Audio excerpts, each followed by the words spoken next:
Western scholars who have tenure in the West, they were afraid to say anything publicly. I do not see any reaction from them.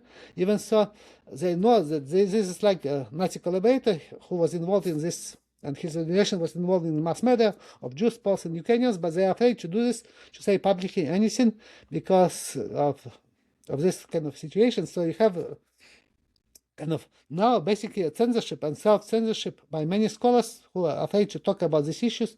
But for me, this is not a reason to censor myself, or because as a Ukrainian, as a scholar, I know this is important issues.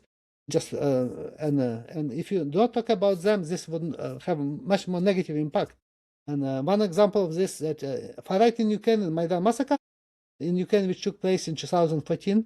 I was talking about this. I was publishing academic studies about this because one of the reasons for this is to avoid this escalation and potential of the Russian invasion of Ukraine, which has happened. I wrote this in my media interviews. I wrote this in my media publications that it is important to resolve the Maidan massacre and in the moment of far right in this mass murder, in order specifically to avoid potentially Russian invasion of Ukraine and escalation of this conflict to war between Russia and Ukraine, which has now happened. And this is kind of also important to understand and how to resolve this conflict and other reasons for this conflict. That's why I regard this as a duty of academics, not to rely on any censorship, not to do any self-censorship, but write about these topics, because there is nobody else who do this in the media. Media became totally kind of based on just repeating all the narratives from politicians and not based on evidence. And politicians in the West and other countries basically just follow what they want to hear, and for political reasons and not based on evidence. The same applies to trials. Judiciary, basically, they're also looking to evidence, specific evidence like witness testing, like forensic evidence, and so on.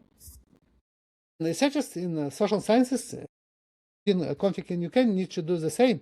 Basically, this is what researchers are supposed to do, what scholars are supposed to do, is to rely on evidence. And media are supposed to do this as well. I teach also courses about research methods and show how this can be done, how evidence can be collected, analyzed using different methods, and so on.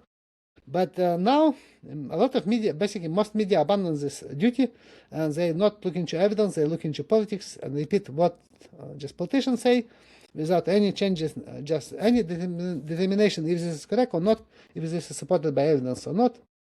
And many researchers also do this kind of just using basically everything which was said, told by the media, by politicians. They just repeat everything what they hear without any looking to if this is correct or what evidence tell us. So they just repeat everything about the war in Ukraine, just looking what politicians say, what's happening, and which is not actually based on actual evidence.